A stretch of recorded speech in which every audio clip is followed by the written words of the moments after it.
Again, we had questions that were pre-submitted through email and also given to our panel today in writing. Each candidate will answer each question.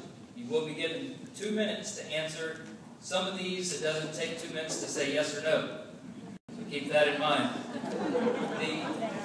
The least amount of your answer, the more questions we can ask you. So please, try and be brief. You'll stick in the number, say in the number that you were given, and then we'll pass the microphone to the left from your number. All right, there are 5 general categories: local, national, international, political, and personal philosophy. Which one are we going to start with, gentlemen?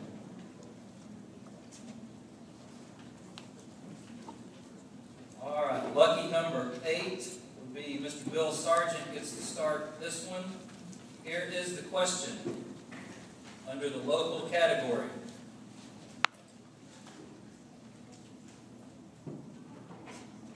What do you see as some of the most important problems or needs of Congressional District 14?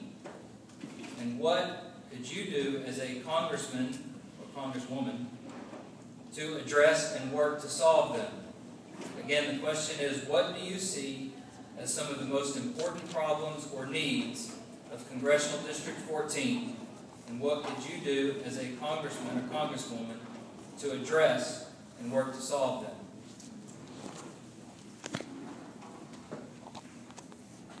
One word answer: jobs. We need to do everything we can to get more jobs here in this district. I mean, I gave you 2 examples in my opening statement. Dragging your feet on issuing permits in the Gulf, turning down the Keystone Pipeline. Another thing we could do is we take, you get port fees that are paid for ships using the port. Those fees ought to be directed back to the port to deal with infrastructure, to improve the infrastructure of the port. So I think those are 3 things you could do. Get regulations so it gets out of our business as well, which would help everybody nationwide as well as in the district.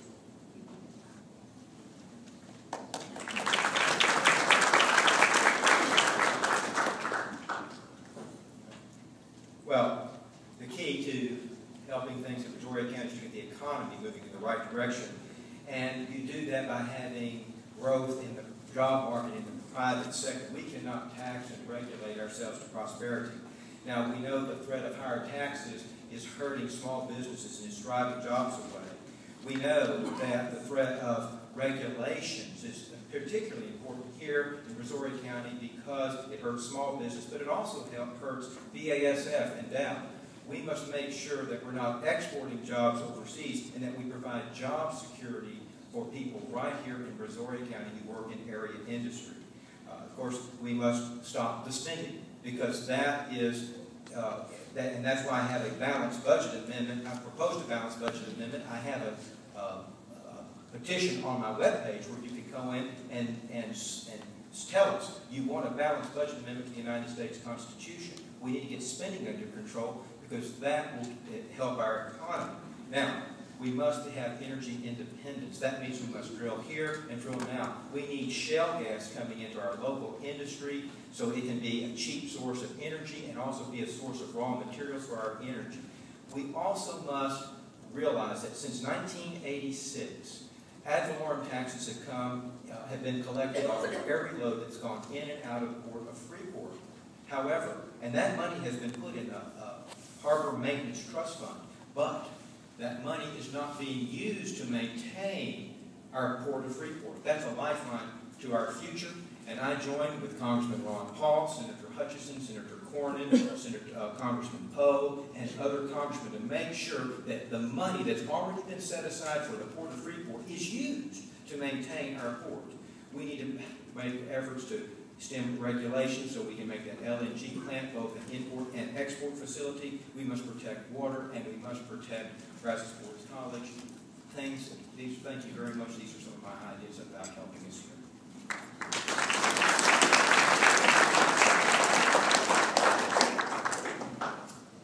Thank you. You're going to hear about jobs, jobs, jobs. That's this #1 our number one concern in this region.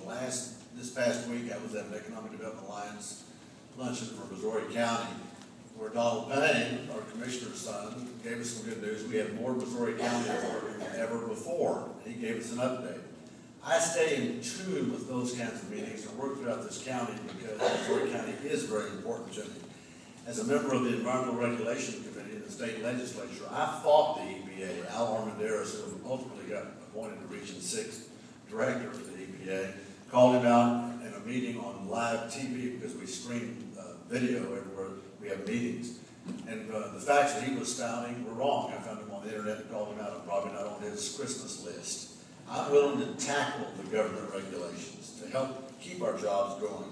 Keystone Pipeline had a hearing in Port Arthur about 3 months ago, give or take. I was the very first one to speak. I said, let me tell you 3 things about the pipeline.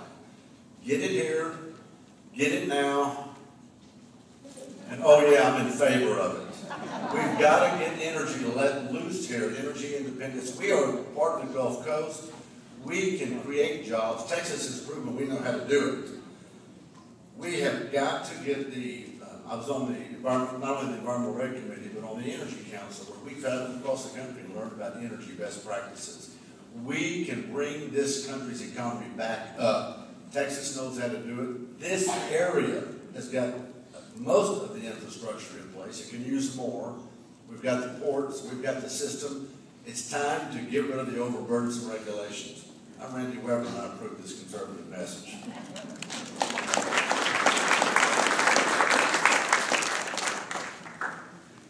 My family, my father, my grandfather, my uncles, and all of them, is all ILA men. ILA 1504, 1505-4, Galveston. I rented from the local for 10 years. I know the port. I just left from Galveston Port, and Galveston City, Galveston, and the port and the wars finance meeting. They have a $500 million rail system that they're trying to get intact. Government cannot create jobs except through, expanding government. Only thing government can do is create an environment that encourages the job growth. That's what I would do in Washington, create that environment by rolling back regulation, but we still gotta hold them responsible for the environment. We cannot drill at the cost of the environment. We gotta take our time to make sure that the companies all got proper safety measures intact. I do and I have encouraged offshore drilling. I think that's a problem in this district.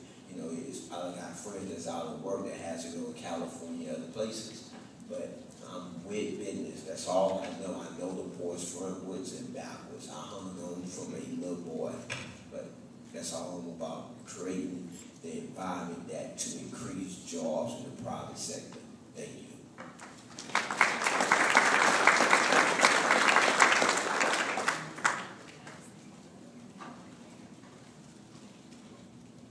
Hello, I'm John Gate, and like I said, I'm your B candidate, borders, energy, and economy.